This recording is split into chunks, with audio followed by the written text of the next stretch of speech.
happy to be here with a really special guest. Meik Wiking is one of today's most influential happiness researchers.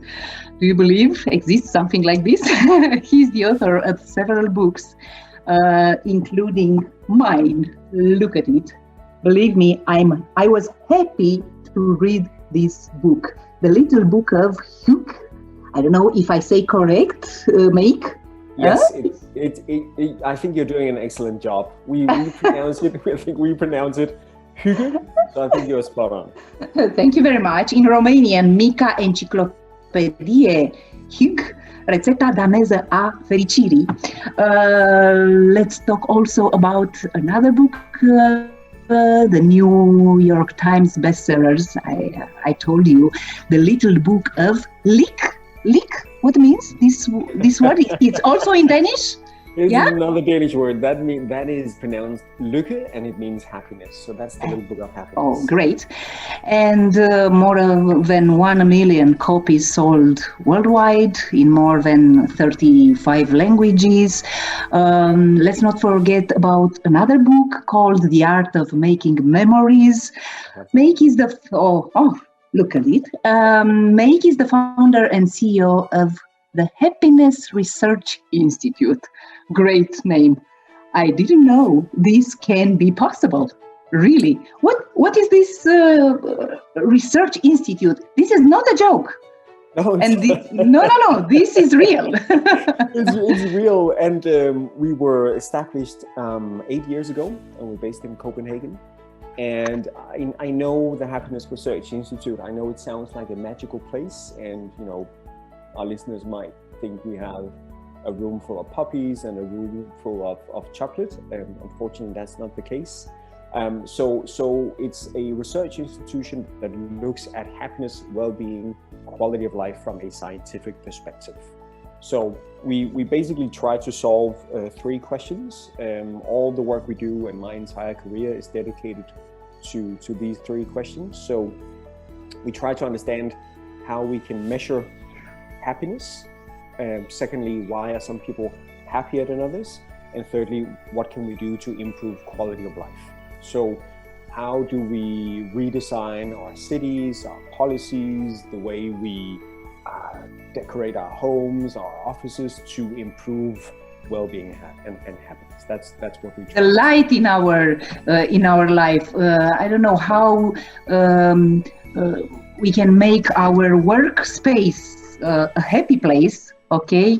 Or you partner, as I was told, with cities, governments, or big organizations around the world, yeah? Right. And you are a member of the Policy Advisory Group for the Global Happiness Policy Report.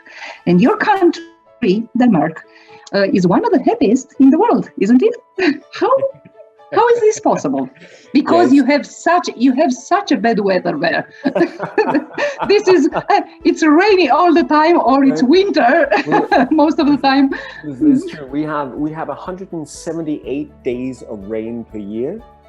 We pay 50% around that in taxes, and still we're the happiest in the world. But I think I would die. I would die to see so much rain.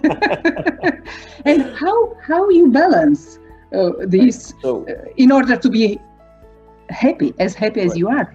Right. So I think it's fair to say it's not just Denmark, but all the Nordic countries. So Denmark, Finland, Sweden, Norway, Iceland, all of those countries do really well when we look at the World Happiness Report or European Social Survey and the different happiness rankings there is.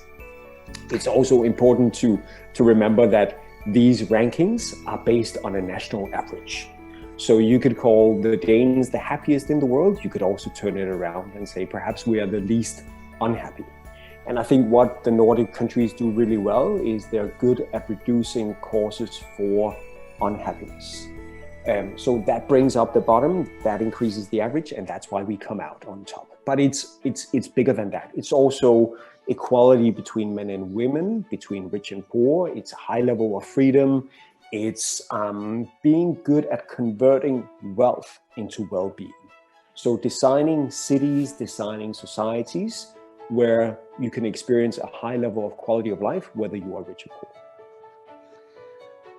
I'm honored to have you today, really. I'm really happy to hear it. Not because you are a happy person, but because you participated in more than 500 interviews with media across the world, including New York Times, the Guardian, the Times, BBC, CNN, and look. Now you are in Romania, in front of me, and I'm really happy because when you read someone's book, and it's a good book for your soul and for your mind, you really feel happy first because you read something like this. You want to come back to the book again and again. You really want to recommend it to other people around you. And also you feel close to the author. It's like I know you already, really. I'm happy to hear that. But I think it's also I'm really happy you say that, because that's how I try to write. I try to write as if I was sitting across from somebody else, like we were chatting or something, having a dinner and having a nice conversation. So I write about my work, but I also introduce anecdotes, personal anecdotes, and what I think is a great sense of humor in the book. So I think it should be fun and educational at the same time to read. What we do now, it's part of a great social project called Inspirational Women. We have this project in Romania because it's created by the Smart Parents Association. The project aims to support women, to help them connect and get inspired by others, to be this place where they can find confidence to overcome difficult situations, to become who they want to be, despite obstacles, because day by day life, it's not easy. For all of us, there are obstacles, isn't it?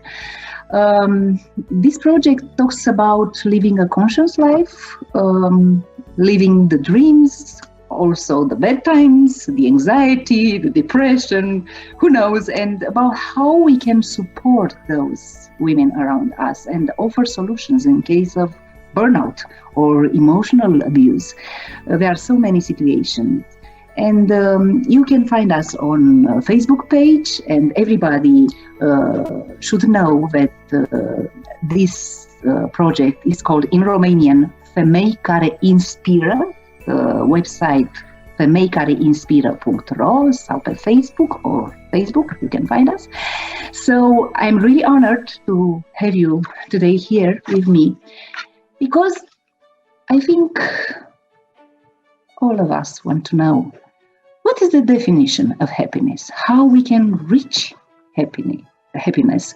There are factors to affect happiness. We can get more of it. What do you say about? Okay, so let's dive into the different ones. But first, perhaps you can give me your definition of happiness. My definition, yeah. Mm-hmm. It's subjective, of course, because I have my dreams, I have, my problems, daily problems. I'm happy when my child is happy and my dreams are linked with her dreams, is my daughter, Violet. I'm happy when I'm with the family. We are healthy together. We are after a pandemic year, and it was hard for all of us. I am happy when I have professional achievements, of course. When it's a sunny day, I love flowers, and when I see a flower, I become happy instantly. Something like this, Right. When I cook something tasty, and I'm surrounded by people I love, Right. I'm completely agreeing with you, and I think those are all great examples, and it shows how wide and complex the term happiness is, because happiness is both, the beautiful flower and the taste, the pleasure you get from good food, but it's also the sense of connection you have with your daughter Violet and your family and your loved ones and your friends, and it's that sense of accomplishment and purpose and drive you get out of work. So it's about relationships, yeah? It's about relationships, I said. Also about money, because we have needs, so we need some comfort in our life, okay? It's about the others around our family, okay? The bigger family, let's say. And feelings, yeah? The flower, the smell of it, the appearance, the beauty around us, you know? Different feelings. Exactly, and I think I think we need to look at happiness as a dish with many different ingredients on it. Correct. And there are also different elements. There's the overall life satisfaction, the feeling happy with your life overall, and there are those little moments of happiness where you see the beautiful flower, or when your daughter is laughing. But so when we try to measure happiness, we break it down and we look at these different dimensions of happiness. The same way, if we talked about how's the Romanian economy doing, we would also break that down and look at different components. We would talk about GDP per capita, we would talk about growth, unemployment rate, inflation, interest rate, and so on. And that gives us a language to talk about how's the Romanian economy doing. So that's also what we do with happiness. We break it down and we look at smaller components. And then we can see which factors impact what. And you're absolutely right. Our relationships impact our life satisfaction. They impact what kind of emotions we experience on a daily basis. They impact the sense of purpose and meaning we have in life.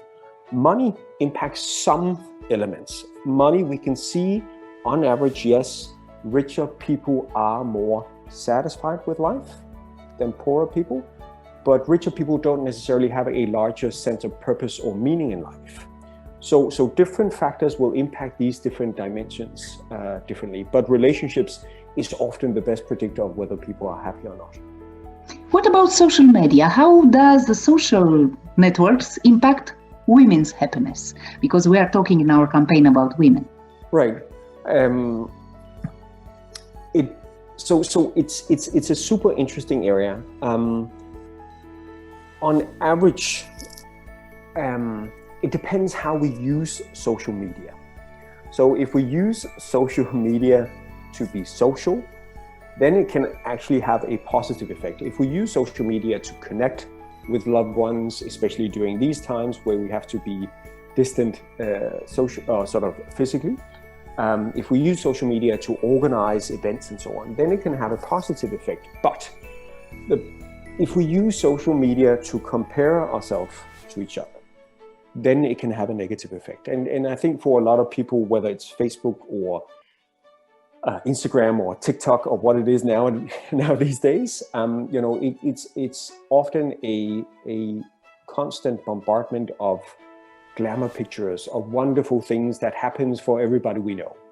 And of course, that's a distorted reality.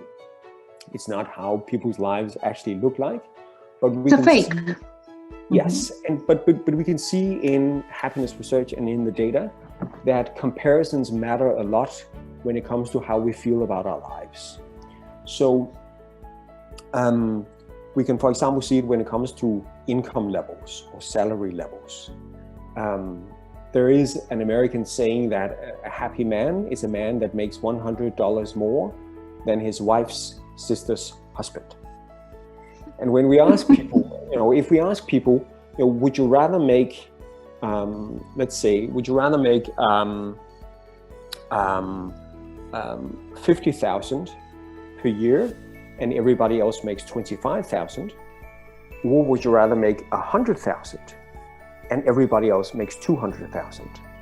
50% of people would choose the first option, which is absolutely less, but it's relatively more because people care about the position in the social hierarchy. So that's also sometimes when we see societies become richer, people don't necessarily become happier because we're still the same place in the social hierarchy. So it's a super complex, super interesting area, but we can see that human beings, women included, are social beings. We compare ourselves to each other. And that is very important to be mindful of and focus on what we need instead of focusing on what other people have and what appears to be the perfect lives that everybody seems to be living on Instagram. This can be the first step in this process of raising a happier generation.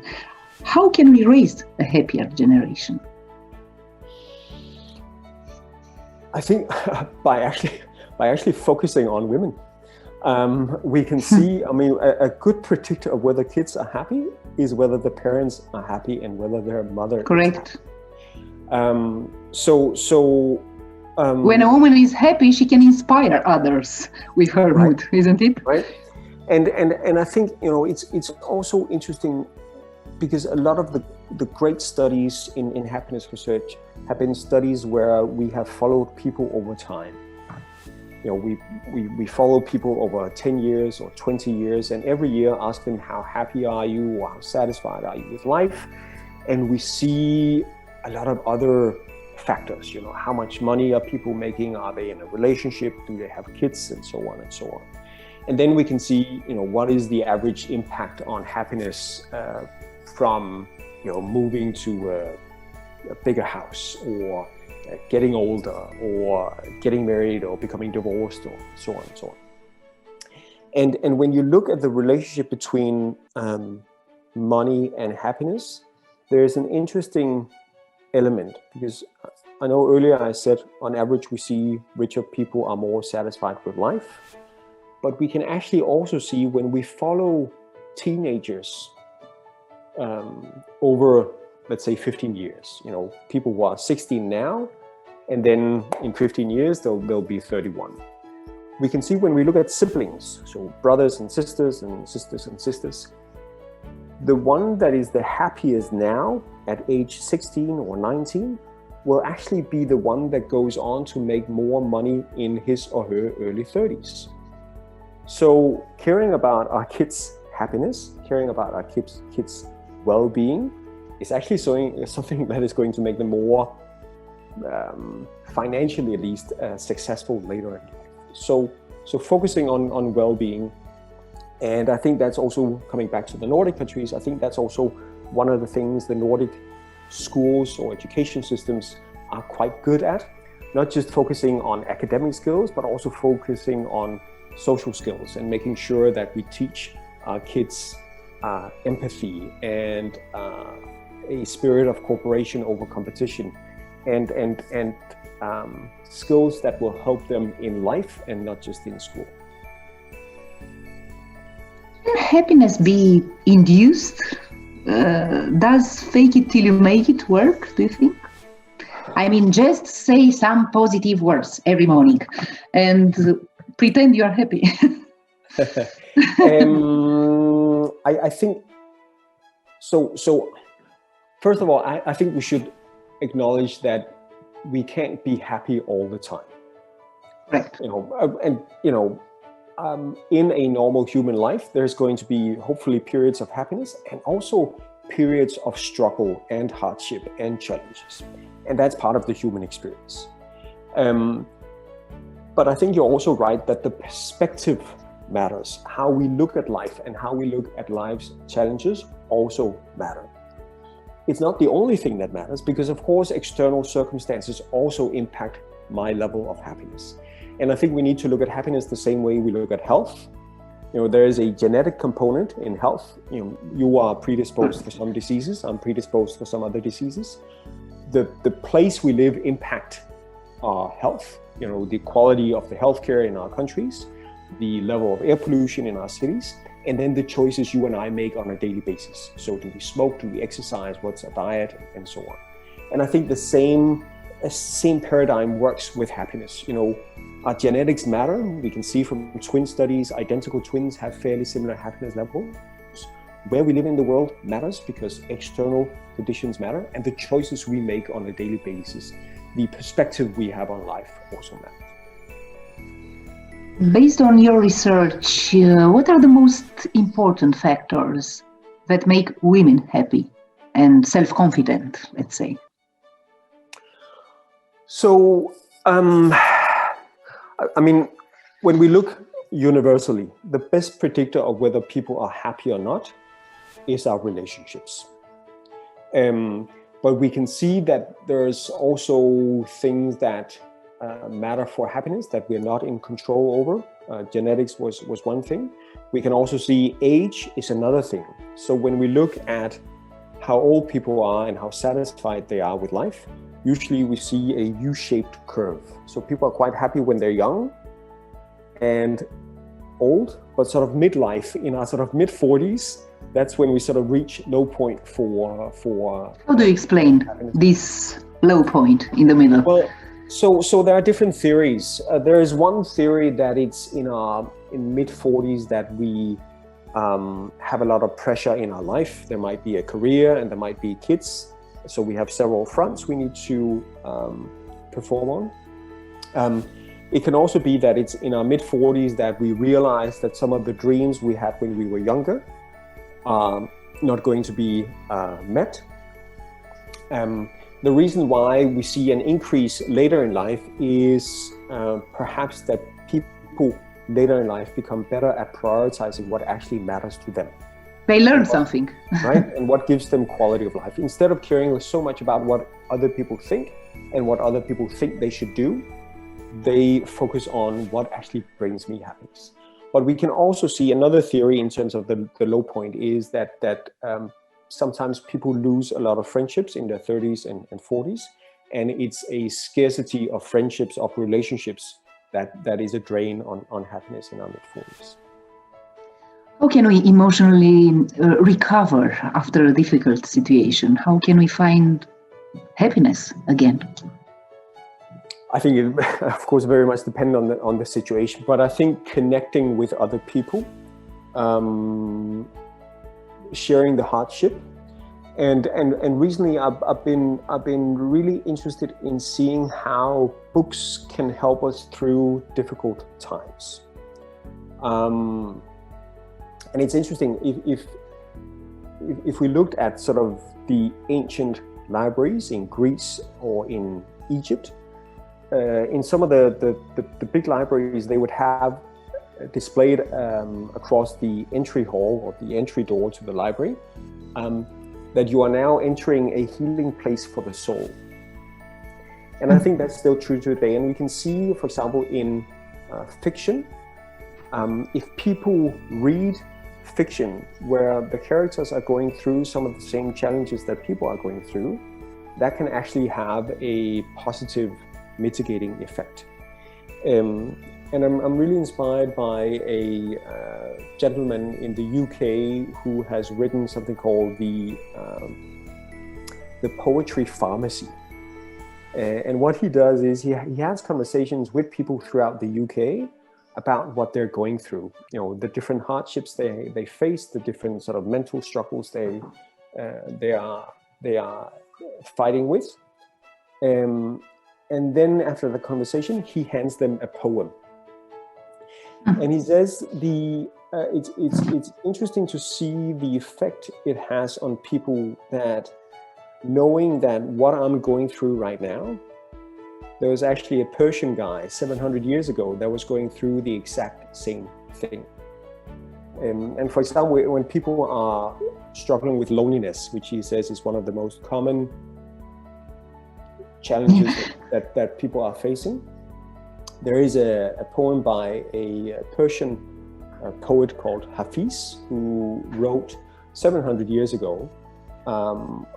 It's very short. It goes, "I wish I could show you, when you are darkness or alone, the incredible light of your own being." That's it. But he says, you know, being faced with the fact that you are not alone with that feeling, that is a human feeling, that is something we all go through, makes that feeling of loneliness less lonely. And I think it's interesting, and I think it's a good example of the power of books. How can we learn healthy habits? You're talking about healthy habits that lead to a better relation, first of all, with ourselves, because we are talking all the time about our relations with others, but what about ourselves? I think, I'm currently looking a lot at how design shape our behavior. There's the classic saying by Churchill that we shape our buildings and then they shape us. So I'm really interested to see how do we act in different circumstances.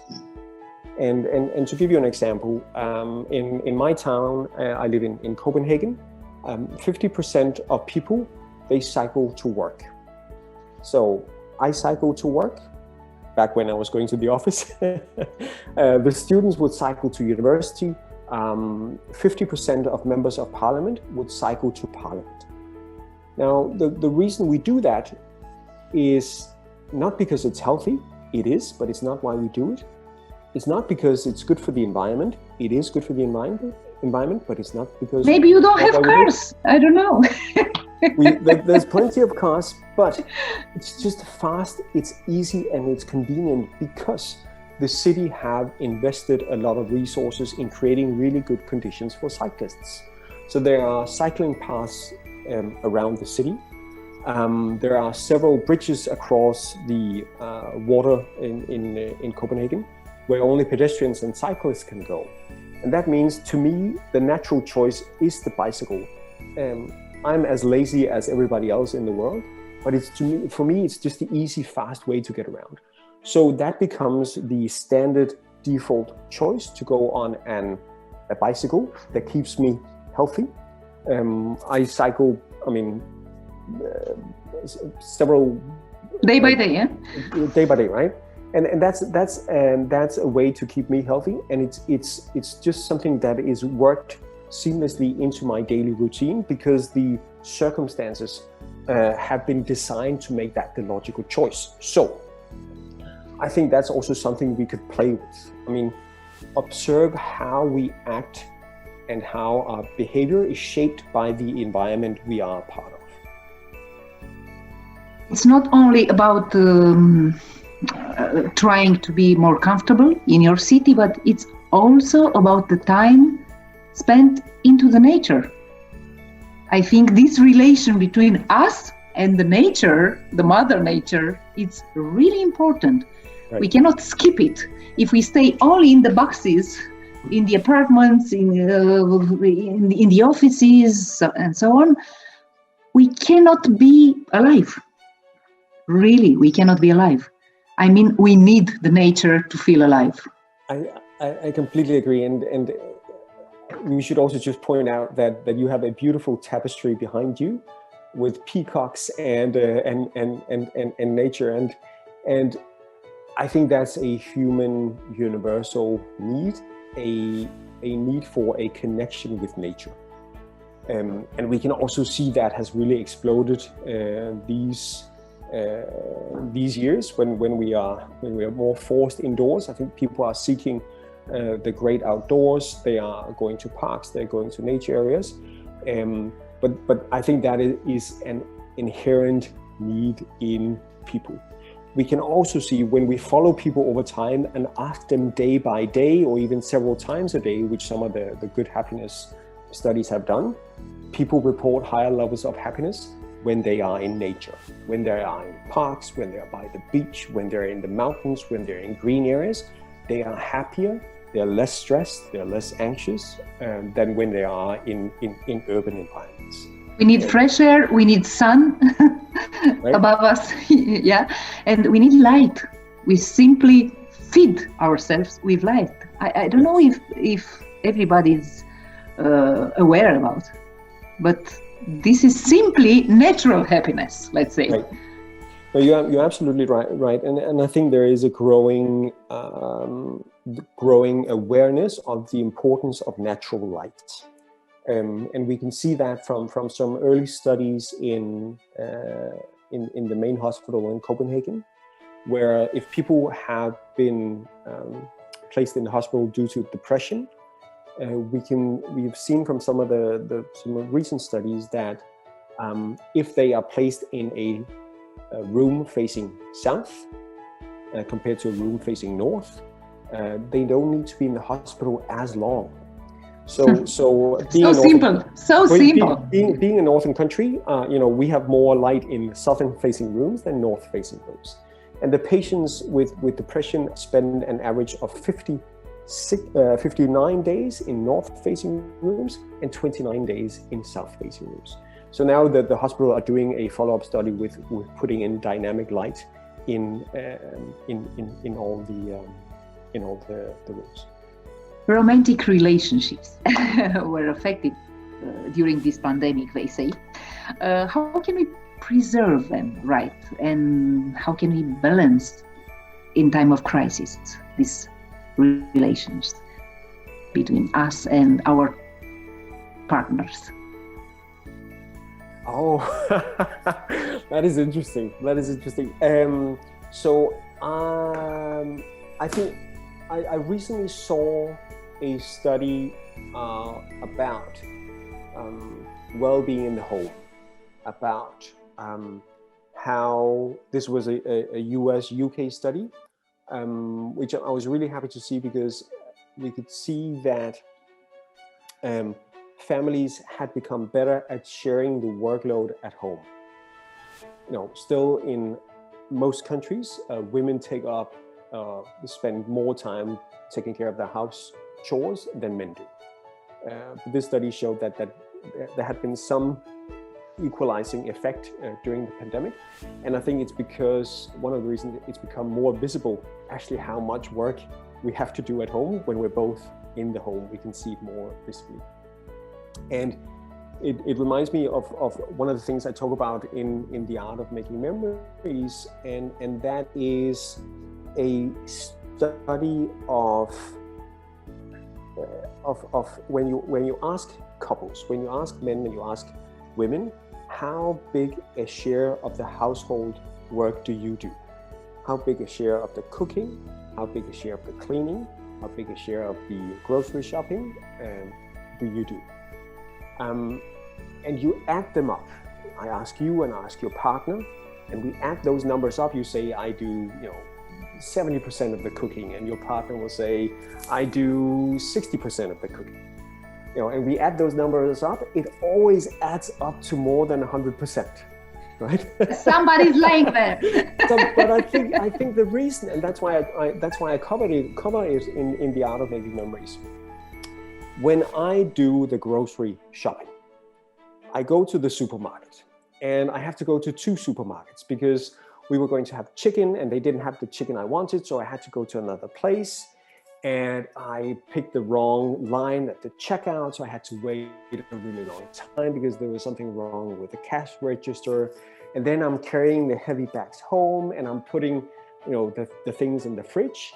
And that's a rich experience. I can remember that. If you did the grocery shopping, I would go home and I would open the fridge and I would say, great, we got milk. It's a very different experience. And which one is better? I want to know which one is better.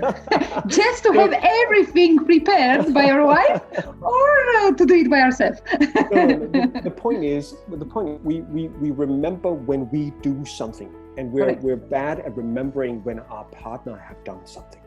And that's why we think we actually do a bigger share of the household chores than we do on both sides. And I think that's why it's been good during the pandemic, that perhaps our eyes have been opened a little bit to what is actually going on at home, and it's more visible to us when our partner is vacuuming instead of just noticing, oh, it's weird, there's no dust around here. We haven't vacuumed for a couple of weeks. We actually have. So I think noticing of making sure we pay attention to when a partner is and appreciating his efforts. Yes. In fact, yeah. Exactly. And I personally, I think both my girlfriend and I, we're very good at thanking each other for the things we do at home. And just sort of acknowledging, thank you for doing the shopping, thank you for doing the cleaning, thank you for doing the cooking and so forth. Of course, we both know that the other one is appreciative of the efforts we do to run the household, but just being explicitly about it, I think is really important as well. I can read on the website, the Happiness Research Institute, What do we do? And it's written here, we explore why some employers are happier than others. Why? How you can change somehow with your suggestions after this kind of studies. So we work with different companies where we follow the employees over time and see how self-esteem, how stress, how loneliness, how job satisfaction, how life satisfaction evolves over time.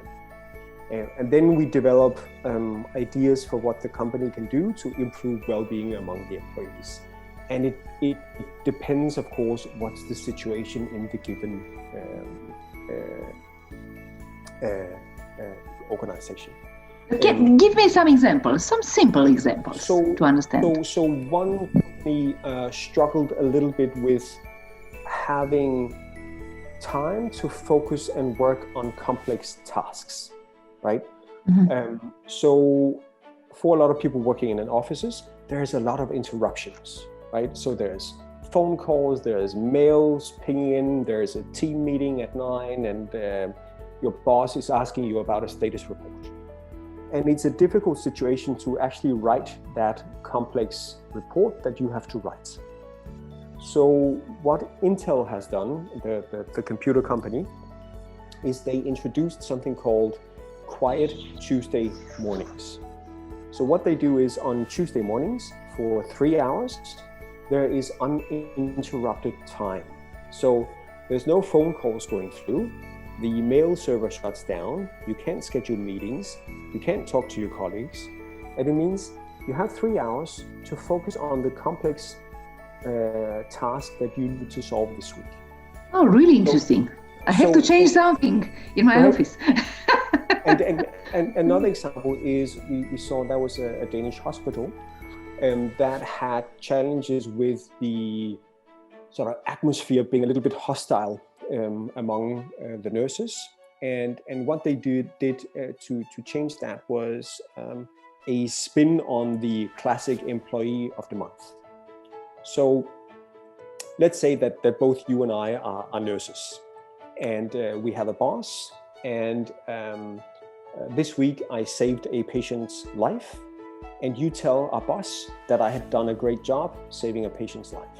Now, employee of the month this month will be you, because you spread the great news about my achievements in the team to our boss. So trying to change a culture of being a little bit hostile towards each other to actually creating a culture where we praise each other and lift each other up could be something that could turn great to encourage generosity in a way. A successful businesswoman is happier, do you think? Well, we can see if she is self-employed, we can see in a lot of cases people who are self-employed are happier than when they are regularly employed. But of course, being self-employed, being an entrepreneur also comes with a lot of risk and uncertainty in terms of the financial situation. On the other hand, you'll have more autonomy over your time and there's no nagging boss. So it depends what you mean by success. I think people like to be in charge of their time. I think people like the autonomy. I think people like the freedom. I know people don't like the uncertainty. So it depends on the exact situation. But if it's a businesswoman running a successful business, also allowing for time to pursue her other interests, I would say the likelihood of she being happier than average is good. After you make a research about happiness, what happened next? What are you doing with this database about happiness? So, is it useful for real? I think it is. So fortunately, we get a lot of requests from mayors or policymakers and politicians that need our help in creating better conditions for good lives. There's also a lot of interest in our work, and that's why I write the books, so we can reach a wide audience through the books. And what we did recently was we opened a small happiness museum in Copenhagen. Because we got so many requests from people that wanted to come by and see the office, but it's just a regular boring office where we sit in front of computers and look at data. So we created a place where people can come and explore some of these things. Okay. I know that you enjoy cooking. I saw some recipes in your book. Yep. Please, can you recommend your book through some ideas you have inside? I mean, if you want to put this book in the hands of my daughter, what would you say to her? Help me. I want her to read it. Right. How can I promote this book, which is really wonderful for her? So I think, hygge is the art of creating a nice atmosphere. It's about how we connect with other people and find happiness through simple pleasures. And for example, how we create a nice atmosphere is through the lighting, what kind of lighting we have in our rooms. And in the book, there's an entire chapter around lighting. And there's a lot of talk around candles because the Danes use candles a lot. Please tell us a little bit about the story of candles, because it's really great, this chapter. Can you tell us a little bit? So candles give off this nice, soft, warm light. It also makes people look good, but it gives us a nice atmosphere. And it was really interesting. One of my readers of the little book of Hygge told me that because of that book, he had gone out and bought some chandeliers and he started to light candles for dinner at home with his wife and his sons. And I think they had 3 teenage sons. And when this guy was first lighting the candles for dinner, the boys, they started to tease him. Dad, what's going on with the candles? Do you want to have some romantic time with mom? Should we leave? But he says now, the boys, they are the ones that light the candles for dinner. And most importantly, he says their family dinners now last 20 minutes longer because the candles and the atmosphere puts the boys in a storytelling mood. So instead of just sitting down, shoveling down their food, they sit down, they sip their wine, they talk about their day. And I think it's a really interesting example of how a small change around the dinner table, introducing hygge, can change how a family interacts. And that is what hygge is about. How do we build in some everyday happiness in our daily lives? With simple gestures, simple things around us, yes? How many candles do you burn in Denmark, day by day? We burn around 6 kilos of candle per Dane per year, which I think is twice as much as number 2 in Europe, which I believe is Austria. Incredible. Okay, please, let's make a little bit game, okay?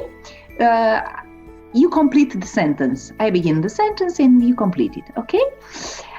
If I were a woman, I would... If I was a woman, if I was a woman, I would continue to do what I do. So nothing different? Okay, is it possible? There are no differences between us? Probably, but I haven't experienced the other side. Okay, I've learned that the best predictor of whether people are happy or not is whether they're happy with their relationships. Great. Inspiration and happiness are basically what my career is about. A happy woman is the first step towards a happy man. Right. The biggest fear? The biggest fear is that there is not enough time. The song that gives me a good mood? Great Balls of Fire. The color of happiness is? A clear, crisp blue sky on a spring day in Copenhagen. Great. The ice cream flavor of happiness is?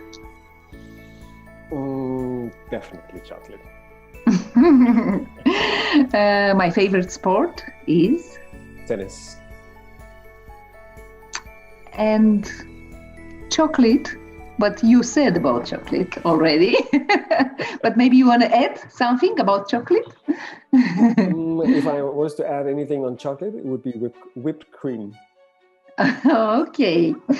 And in the end, I will ask you to send the message for all the Romanian women, and especially a supportive one for those in need to find happiness.